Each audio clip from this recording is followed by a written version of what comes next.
Bonjour à tous, on se retrouve aujourd'hui enfin, oui je t'entends toi de l'autre côté de ton écran, oui on se retrouve enfin pour une nouvelle vidéo, vous m'avez vraiment manqué. Aujourd'hui je vous filme la première vidéo de ma série qui sera autour de mon mariage, les préparatifs etc.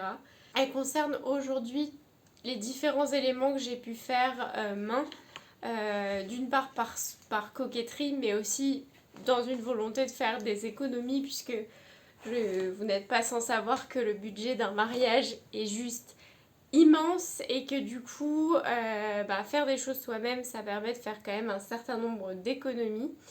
J'espère que cette vidéo vous inspirera, qu'elle vous donnera des idées, qu'elle vous permettra de peut-être stimuler votre élan créatif ou alors à minima de faire quelques économies sur vos événements.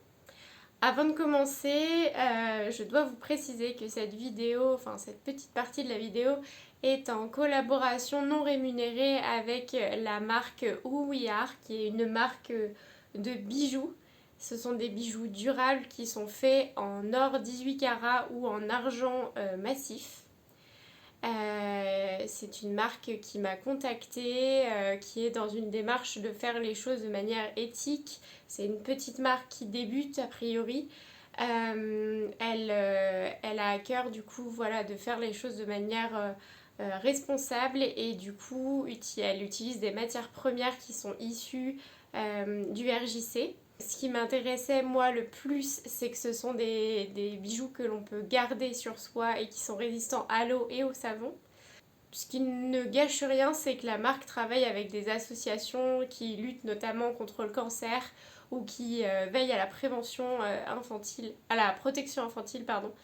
Ce qui m'a forcément séduite puisque je suis moi-même engagée dans ces deux causes. Donc la marque m'a proposé de m'envoyer du coup deux bijoux et vous allez vraiment les reconnaître puisqu'il s'agit de bijoux que je porte au quotidien depuis que j'ai réceptionné ces bijoux. La marque a mis à ma disposition un code promo si vous désirez vous procurer quelques-uns de leurs bijoux. Et du coup, ils m'ont donné le code de fil 15 qui normalement s'affiche à l'écran si j'ai réussi à le faire, qui vous donne moins 15% sur tous les bijoux de la marque hors pack. Et c'est valable pendant une semaine à compter de la publication de cette vidéo. Donc le jour où vous voyez cette vidéo sortir, pendant une semaine, vous avez moins 15% sur tous les bijoux de la marque. N'hésitez pas à vous en servir et à me faire un retour.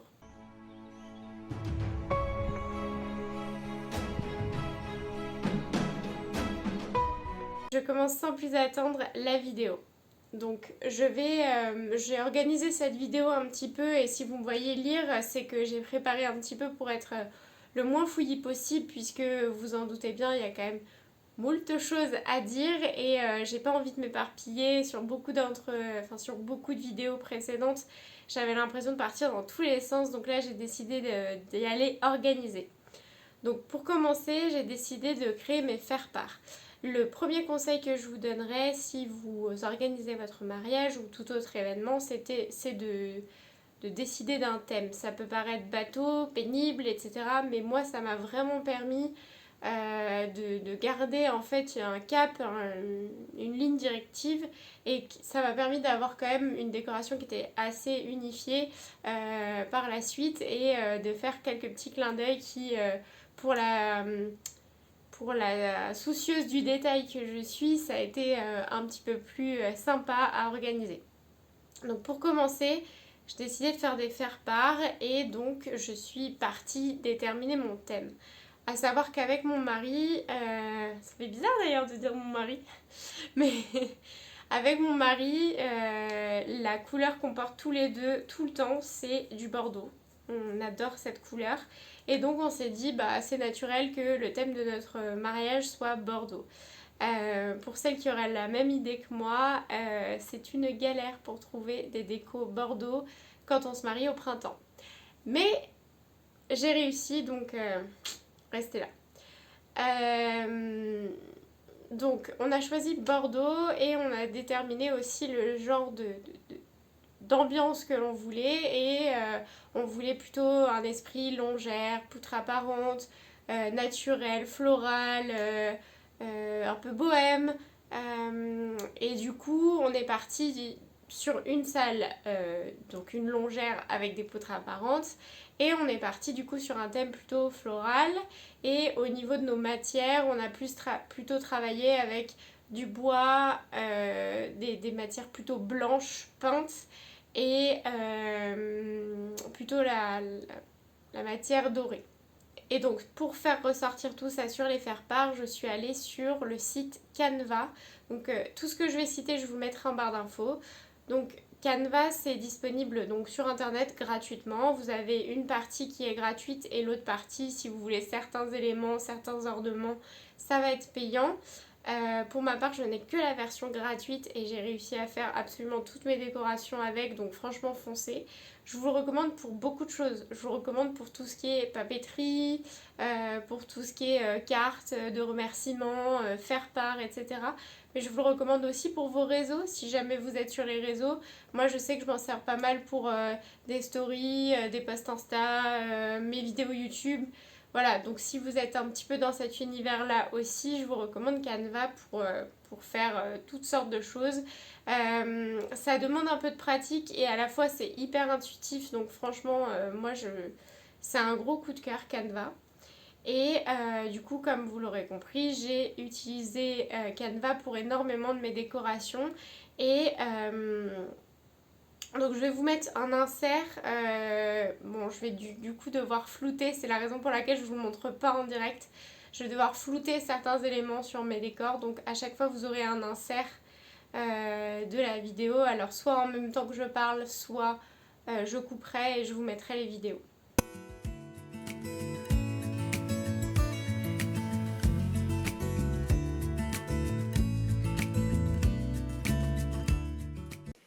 Alors du coup si j'ai changé de cadre, je suis désolée, j'espère que la vidéo sera quand même de bonne qualité, mais j'ai eu un souci avec la précédente caméra. Donc j'en étais où? Je ne sais plus. Donc je me suis ensuite basée sur ce que je vous disais, sur toute la thématique de couleurs pour pouvoir faire en sorte de faire tout mon décor autour. Et donc je suis partie dans le fait de faire aussi mes boîtes de dragées. J'avais à peu près 92 invités à ce moment-là, enfants et adultes compris, et donc il me fallait 92 boîtes. Quand on regarde un peu le prix des boîtes, moi ce que j'ai pu trouver c'était aux alentours de 2 € l'unité, ce qui me semblait juste aberrant. Alors bien sûr je mets Shein et tout, AliExpress, etc. de côté puisque je n'ai pas eu recours à ce genre de site, en tout cas pour mes boîtes. Mais du coup je voyais ça hors de prix et je me suis dit que j'allais tout simplement les faire moi-même. Donc ce que j'ai fait c'est que j'ai pris du papier à peu près 250 grammes ou 280 grammes, plutôt en matière craft pour rappeler l'effet bois. Ensuite je suis venue acheter également du papier un peu épais, métallisé, doré, que j'ai coupé en lamelles. Et ensuite j'ai pris du papier photo sur lequel j'ai fait une petite, donc j'ai pris mon logiciel Canva, j'ai fait une petite étiquette avec du coup le rappel de l'ornement de mes faire-part, nos deux prénoms que j'ai collé en tant qu'étiquette, et c'est venu me faire un petit coussin que je vous mettrai là en insert tout de suite.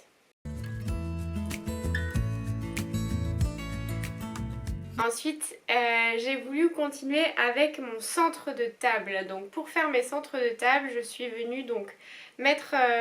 donc pour mon mariage, j'avais choisi l'option table ronde puisque ça permet aux uns et aux autres de discuter les uns avec les autres, et même si on est un nombre impair, personne ne se retrouve lésé. Donc j'avais pris l'option des tables rondes.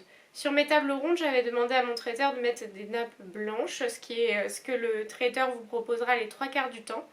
C'est ce qu'il a en fait en général. Et ensuite je suis venue mettre des chemins de table, donc traversant des rectangles en fait, ni plus ni moins, de tissu de satin bordeaux. Ensuite au centre je suis venue poser un rondin de bois que mon beau-père est allé me couper dans la forêt.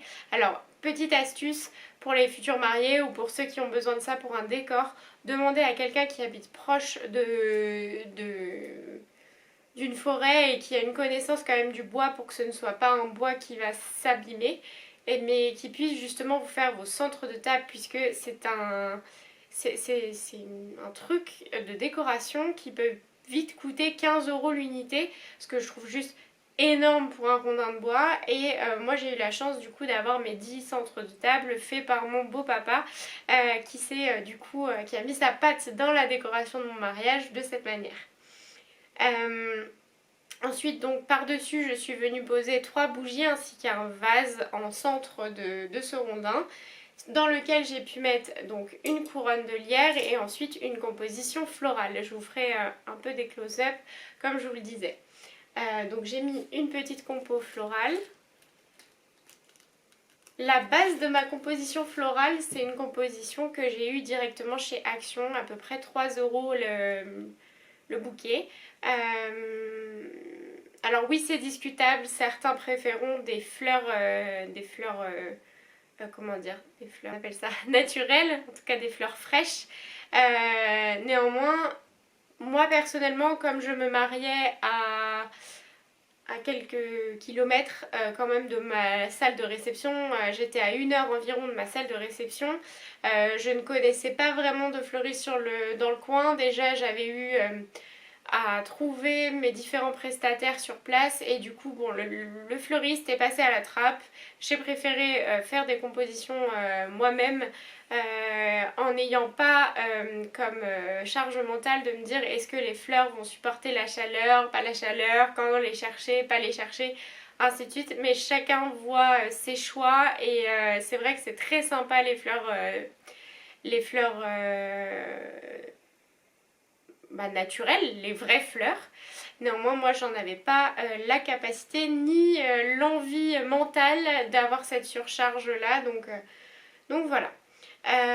Ensuite, pour faire un peu de volume, vous avez dû voir des fleurs un peu bizarroïdes, encore que. On a fait des DIY de fleurs en papier. Alors en fait, ce sont des petites fleurs que je suis venue trouilloter avec mes amis dans du papier de couleur, et ensuite on est venu poser clou à clou toutes les petites fleurs pour faire des sortes d'hortensias. Et je suis venue tout simplement récupérer des baguettes chinoises que j'avais chez moi pour les planter, et ça me fait justement l'effet un petit peu plus charnu du bouquet qui remplit complètement mon vase et qui fait complètement le job quoi. Donc je vous le recommande, vraiment je vous recommande ce DIY si vous avez du temps, de l'énergie et de l'envie.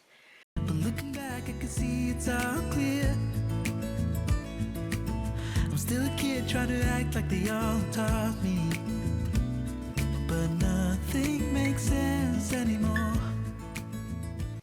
Ensuite sur ma table j'avais également des petits rondins de bois que j'ai également eu chez Action. J'ai utilisé aussi le pyrograveur de chez Action, encore une fois. Je suis pas sponsorisée par Action mais on dirait.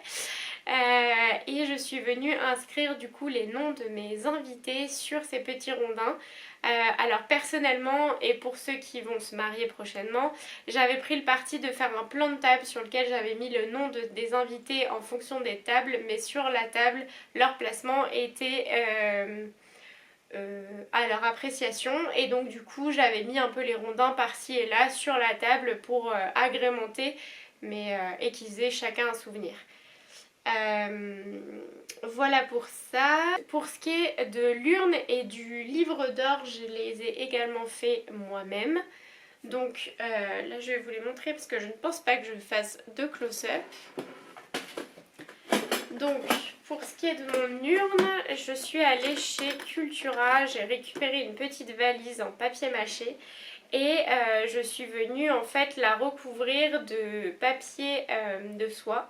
Enfin, une amie à moi est venue la recouvrir de papier de soie lit de vin, et je suis venue inscrire merci avec ma Cricut. Et donc là vous voyez j'ai juste fait un petit trou en fait dans la valise pour que mes invités puissent s'ils le souhaitaient nous déposer des enveloppes dedans. Et ensuite j'ai mon livre d'or. Hop, j'ai tout simplement pris un cahier qui ferme avec un élastique de chez Action et je suis venue écrire livre d'or avec ma Cricut également. Voilà, je me suis pas cassé la tête, ça reste quelque chose qui je trouve doit rester sobre et sans trop de chichi, donc Donc voilà. Ensuite, au niveau du plan de table, je ne vais malheureusement pas vous faire de close-up, je vais plutôt vous mettre une image juste à côté de moi, d'un côté ou de l'autre, puisque malheureusement au moment du retour du mariage, il a fallu me séparer d'un certain nombre de décorations puisque ça ne rentrait plus dans les voitures. Donc petit tips pour les mariés, si vous partez pour installer votre salle avec 2 voitures, arrangez-vous pour qu'il y ait autant de voitures qui rentrent vers chez vous pour le retour de la salle après le mariage, etc. Je m'explique, on est parti avec mon conjoint tous les deux en voiture plus d'autres voitures pour installer notre salle. Sauf qu'au retour on s'était dit bah on repart avec une seule voiture depuis la mairie jusqu'à notre salle.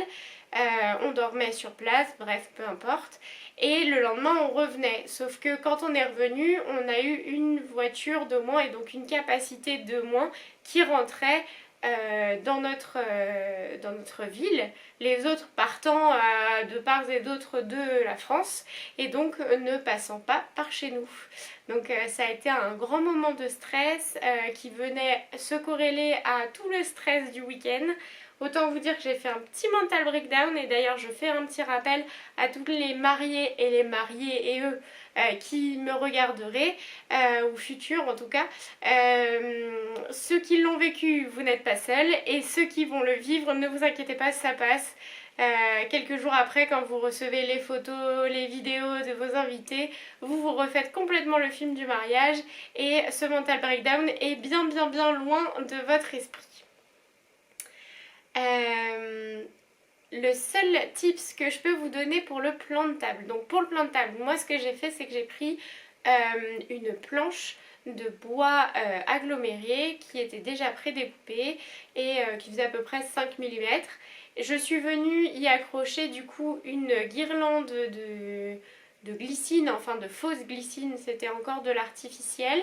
Je suis venue l'agrafer avec une agrafeuse murale, ensuite je suis venue coller mon inscription plan de table ainsi que nos 2 prénoms à l'aide de ma cricket et je suis venue tendre des cordes sur lesquelles j'ai accroché à l'aide de petites pinces à linge les petites tables respectives avec les noms de mes convives. Je vous conseille absolument, c'est de prévoir votre plan de table de manière à pouvoir changer vos tables ou la composition de vos tables à n'importe quel moment, même la veille de votre mariage, sans que ça nécessite de tout refaire de votre plan de table. Je m'explique. J'avais commencé à faire un plan de table un peu, vous savez, en esprit avec un plexi, etc. J'avais écrit les noms de mes invités et tout ça. Il se trouve que 3 mois avant, j'ai eu une dizaine de personnes qui se sont désistées. Et jusqu'à la veille de mon mariage, j'ai eu également des personnes qui se sont désistées. Du coup, j'avais eu le temps de refaire mon plan de table avec l'option de pouvoir réimprimer mes tables. Donc là, sur la version finale, c'est simplement une impression avec un design Canva également, avec les noms de mes invités. Je l'ai imprimé puis mis dans une plastifieuse. La plastifieuse Lidl est top. Non, pas Lidl, Action est top. Je suis venue découper, j'ai simplement accroché et ça faisait complètement le job et c'était très joli. Mais je vous conseille vraiment de pouvoir le réimprimer même le matin du mariage puisque vous ne savez pas ce qui peut se passer. Il peut y avoir, comme je vous l'ai dit, 2 jours avant j'ai eu le dernier désistement, une personne qui s'est rajoutée. Enfin, il y a toujours des imprévus, donc voilà. Ça aurait été dommage de devoir enlever... Alors, il y a certains désistements qui... Enfin, c'est pas forcément un problème que leur nom apparaisse. Et puis, il y a certains désistements où, en fonction des étapes de la vie ou de ce qu'on peut vivre, etc., bah, c'est compliqué d'avoir les noms de certains absents sur son plan de table. Je ne sais pas... Voilà, je ne vais pas vous porter la poisse, mais c'est quelque chose qui peut arriver, qui ne m'est pas arrivé, mais qui peut arriver et qui, du coup, nécessiterait de changer le plan de table au dernier moment. Bon, voilà, petit tips. Vous en faites ce que vous voulez. Donc pour les futurs mariés, futurs mariés et mariés ou pour d'autres événements, si vous devez installer une table à distance, moi ce que je vous conseille vraiment c'est que malgré vos cartons de décoration etc, vous ayez certains indispensables. De la corde, plutôt de la corde, vous savez, effet bois, de la corde un petit peu beige, de la corde, enfin de la corde classique en fait, je sais pas ce que je raconte, de la corde blanche, du fil métallique, ça peut vous aider. Une agrafeuse murale, ça peut être d'un grand secours également. Du scotch, tout basiquement. Ça a été nos indispensables, absolument, absolument. Le pistolet à colle, pourquoi pas, mais néanmoins, voilà, là vous arriverez à vous débrouiller avec ça. Et je vais vous laisser avec quelques photos justement de la salle, vous faire visiter un petit peu la décoration de ma salle et peut-être vous inspirer davantage. Je suis passée sur plein de DIY que j'ai pu réaliser, mais vous les verrez peut-être passer dans les photos. N'hésitez pas à me dire ce que vous en pensez, n'hésitez pas à me mettre en commentaire voilà, vos avis, etc. Si vous avez fait certaines choses pour votre mariage, pourquoi pas, ça m'intéresse. Peut-être le thème de votre mariage aussi. Si vous avez des questions aussi, n'hésitez pas en commentaire. Et puis je vous dis à très bientôt pour une nouvelle aventure qui, je pense, la prochaine vidéo, on se retrouvera pour la vidéo qui est mon retour d'expérience sur la couture de ma robe de mariée, de la robe de ma fille, ainsi que de la cravate et du mouchoir de mon mari.